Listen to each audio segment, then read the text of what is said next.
Sebelum masuk ke pembahasan alur ceritanya, Mimin ingatkan bahwa video ini mengandung spoiler. Jadi pastikan kalian sudah mengikuti dan menonton episode sebelumnya.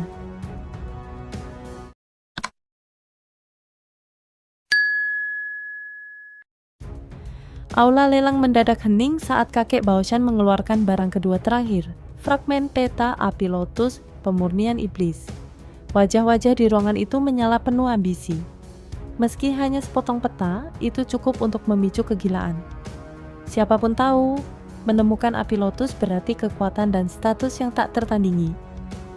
Penawaran dimulai sekarang, seru Baoshan sambil tersenyum tenang.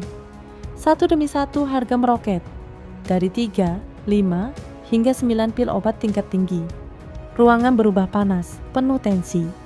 Bahkan Xiaoyan mulai resah, namun Yao Lao memintanya bersabar. Saat suasana makin tegang, seorang pria misterius berjubah hitam ikut menawar. Suaranya dingin, penuh tekanan. Kekuatannya terbukti saat tekanan yang dilepaskannya membuat Xiaoyan nyaris tak mampu bernapas, hingga Yao Lao menepisnya dengan tenang. Harga terus meningkat, dan akhirnya si pria berjubah menawarkan sesuatu yang mengejutkan. 1 pil lightning 8 warna, sesuatu yang nyaris tak ternilai. Yao Lao mencoba melawan, menawar 3 pil 8 warna, namun pria itu menaikkan lagi dengan 1 pil 9 warna, sesuatu yang bahkan Dou Sheng akan incar. Xiaoyan terdiam. Ia juga punya 1 pil 9 warna, tapi nilainya terlalu besar untuk dikorbankan. Yao Lao menyadari ini dan memutuskan mundur, tapi diam-diam mencatat identitas pria itu, musuh lama. Kalau tidak bisa didapatkan dengan lelang, kita ambil dengan cara lain, ucap Yao Lao pelan. Pria berjubah hitam memenangkan lelang. Ia menyerahkan kelinci putih salju, tempat pil 9 warna itu tersembunyi. Baoshan memeriksa, lalu menyerahkan fragmen peta dengan resmi. Xiaoyan mengepalkan tangan. Ia bersumpah akan mendapatkan api lotus pemurnian iblis itu, bahkan jika ia harus melawan ahli tingkat Ban Sheng. Namun belum selesai, Baoshan mengumumkan item terakhir dari acara ini. Bukannya barang, melainkan informasi. Semua pasang mata menatapnya. Baoshan tersenyum tipis, lalu berkata, pohon kuno Bodhisattva yang bisa mendorong seseorang menembus batas menuju tingkat sains telah muncul kembali setelah 10.000 tahun. Ketika Baoshan menyebut pohon kuno Bodhisattva, aula langsung gempar. Para ahli senior pun berdiri terkejut. Pohon legendaris itu hanya muncul sekali setiap 1000 tahun dan memiliki kekuatan luar biasa. Jantung Bodhisattva di dalamnya bisa membantu seseorang menembus ke tingkat Dou Sheng, tingkat puncak dunia. Dikatakan, hanya ada satu pohon seperti itu di dunia. Ia hidup, cerdas, dan akan menghilang ke dalam bumi begitu muncul. Banyak elit Dou Sheng telah tewas dalam perburuan akan pohon ini sepanjang sejarah. Bahkan jika tak mendapatkan jantung Bodhisattva, hanya dengan benih Bodhisattva saja seseorang bisa meningkatkan peluang menembus Dou Sheng. Tak heran para ahli tergila-gila karenanya. Xiaoyan sendiri menyimpan benih Bodhisattva, namun belum merasakan kehadiran pohon itu. Mungkin jaraknya masih terlalu jauh. Baoshan akhirnya menyebut lokasi munculnya pohon suci itu. Wilayah Wasteland kuno, wilayah paling berbahaya di benua Douji. Tanah kuno ini penuh racun, cuaca ekstrem, dan dihuni binatang purba yang kekuatannya menyaingi suku-suku sihir besar. Banyak ahli hilang di sana, reputasinya begitu mengerikan hingga sebagian besar manusia menghindarinya. Yao Lao menyadari niat Baoshan, memancing para ahli agar berebut harta dan saling menumpas, memberi peluang pada sektenya untuk mengambil keuntungan dari kekacauan. Perdagangan pun usai. Yao Lao, Xiaoyan, dan timnya memutuskan untuk bergerak. Target pertama mereka, peta kuno yang sudah dibeli oleh pria berjubah hitam. Mereka pun mengikuti jejaknya, berharap bisa lebih dulu ke lokasi pohon.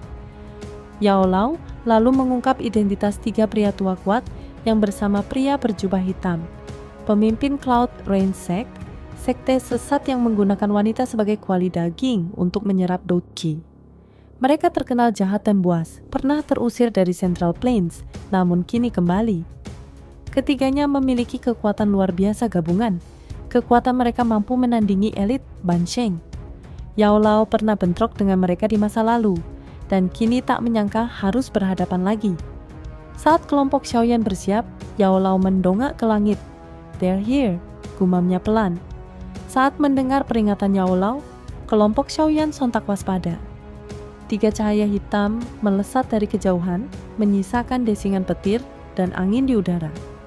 Dalam sekejap, ketiganya muncul, lalu berhenti di udara, menatap tajam ke arah gunung tempat Yao Lao berdiri. "Yao Chen, kau ternyata masih hidup." 3 sosok itu, Tian Heji dan 2 saudaranya, yang dikenal sebagai 3 iblis kalajengking, menyemburkan aura kejam dan dingin. Pemimpin mereka adalah lelaki kurus yang pernah muncul di pameran lelang sebelumnya. Yao Lao hanya tersenyum tipis. Sudah lama, 3 iblis kalajengking. Tanpa basa-basi, Yao Lao menuntut peta kuno yang mereka miliki. Tian Heji tertawa sinis.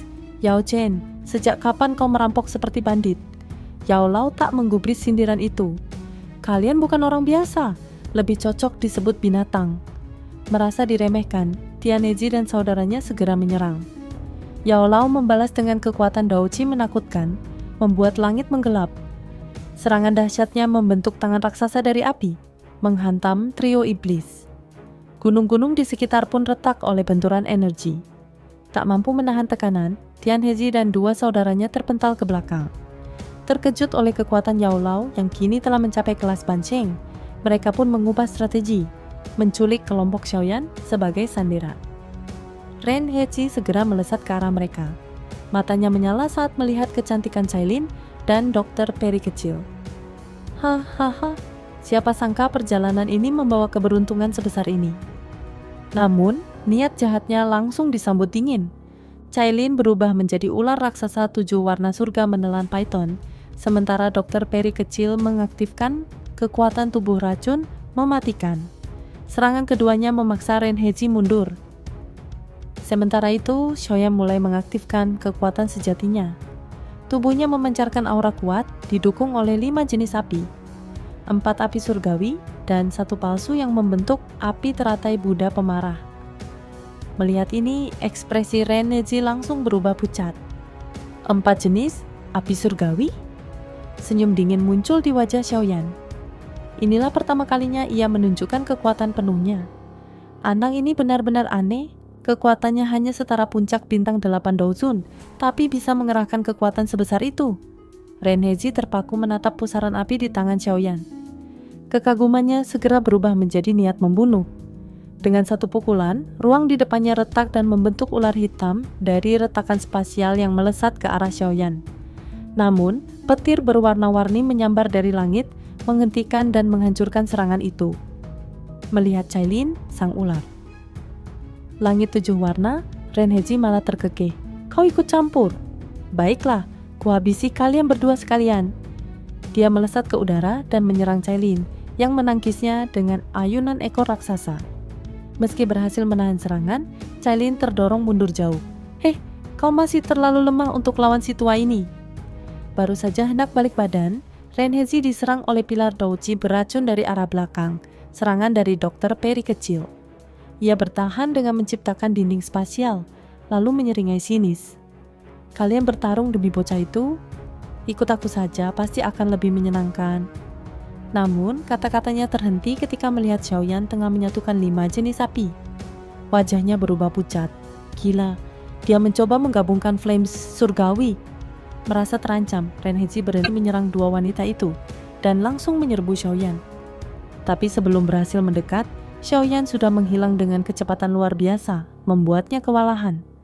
Belum sempat bereaksi, Cailin dan Dr. Peri kecil kembali menyerangnya dari belakang. Ren Heji dipaksa bertarung dengan keduanya dalam pertempuran sengit di langit. Serangan dan ledakan terus bergema, tapi meskipun terus ditekan, kedua wanita itu tak menyerah. Luka demi luka mereka terima, namun mereka tetap berdiri. Sementara itu, Yao Lao berhasil menekan 2 saudara Ren Heji, Tian Heji dan Di Heji. Mereka kewalahan dan akhirnya terluka parah. Melihat situasi semakin memburuk, Ren Heji panik. "Kalau tak bisa menangkap bocah itu, aku akan jadikan wanita ini sandera." Dia berbalik, menghancurkan petir pelindung, dan menjebak Dr. Peri kecil dalam ruang yang membeku. Ia pun mendekat dengan tawa mesum. "Sayang, kau ikut aku saja." Namun, tepat saat tangannya hampir menyentuhnya, sebuah suara dingin memotong udara. "Terlalu cepat, kau senang." Renhezi membalikkan badan. Yang dilihatnya membuat darahnya membeku. Sebuah teratai api 5 warna dengan kekuatan penghancur yang luar biasa melesat ke arahnya. Tanpa pikir panjang, ia mengerahkan teknik pelindung, Thick Earth Bell, sebuah lonceng raksasa yang membungkus tubuhnya. Tapi saat itulah, ekor ular Cailin datang, menyambar Dr. Peri kecil, dan menariknya menjauh dari bahaya. Xiaoyan dengan wajah dingin mengucapkan kalimat terakhirnya. "Cari wanita di neraka sana." Segera setelah segel di tangannya berubah, Angry Buddha Lotus Flame meledak tepat di depan lonceng pelindung. Ledakannya mengguncang seluruh area. Gunung-gunung dalam radius 10.000 kaki runtuh dan berubah menjadi gurun dalam sekejap. Teratai api ini dengan kekuatan 4,5 warna bukan hanya cantik, tapi mematikan. Bahkan ahli sekaliber Tianhezi tak akan selamat jika terkena langsung, dan Renhezi lenyap tanpa sisa. Ledakan dari Angry Buddha Lotus Flame menyapu dataran, meratakan segala sesuatu sejauh 10.000 kaki, tak menyisakan apapun, bahkan batu sekalipun. Dari balik debu, Xiaoyan muncul dengan tubuh lelah dan wajah pucat. Meski kekuatan dari gabungan 5 jenis Heavenly Flame luar biasa, dampaknya terhadap tubuhnya juga besar. Namun, hasilnya tak main-main. Renhezi, elit puncak Doujun, lenyap tanpa jejak. Melihatnya masih hidup, Cailin dan peri kecil dokter merasa lega. Di sisi lain, dua rekan Renhezi, Tianhezi dan Dihezi, dilanda ketakutan. Mereka tak menyangka bocah yang tampak lemah ini mampu memusnahkan saudara mereka hanya dalam satu serangan. Tanpa pikir panjang, mereka memutuskan kabur. Namun sebelum sempat melarikan diri, Yao Lao turun tangan. Serangan api raksasanya menghajar keduanya dengan brutal, membuat tubuh mereka terhempas dan luka parah. Dihezi sempat mencoba meledakkan diri, namun Yao Lao lebih cepat, menghancurkan sumber hidupnya dalam satu pukulan. Setelah kematian Dihezi, Yao Lao mengambil cincin penyimpanannya dan melemparkannya ke Xiaoyan, lalu bergegas mengejar Tianhezi yang tersisa. Xiaoyan memeriksa cincin tersebut, termasuk milik Renhezi. Sayangnya, fragmen peta kuno yang mereka cari tak ada di dalamnya. Namun, dia menemukan gulungan teknik King Kong Glass Body yang dulu gagal ia dapatkan dalam lelang, sebuah kejutan manis. Beberapa saat kemudian, Yao Lao kembali dengan potongan terakhir peta kuno di tangan. Senyum bangga menghiasi wajahnya. Musuh lamanya telah ditumbangkan dan misi panjang mereka akhirnya mencapai titik terang. Xiaoyan menggenggam peta itu erat. Setelah bertahun-tahun pencarian, semua fragmen kini telah terkumpul. Senjata api iblis akhirnya akan menjadi milikku. Xiaoyan akhirnya mendapatkan fragmen terakhir dari peta kuno yang selama ini ia cari. Wajahnya berseri-seri, namun Yao Lao segera mengingatkan untuk tidak terlalu terbuka. Terlalu banyak perhatian bisa menimbulkan masalah, terutama karena peta itu menunjukkan lokasi Purifying Demonic Lotus Flame, salah satu api surgawi terkuat. Setelah menjauh ke tempat yang aman, Xiaoyan menggabungkan semua fragmen peta. Peta utuh pun terbentuk, namun isinya mengecewakan. Hanya gambar wilayah tanpa petunjuk jelas. Saat kekecewaan mulai menguasai, Yao Lao menyarankan meneteskan darah ke peta.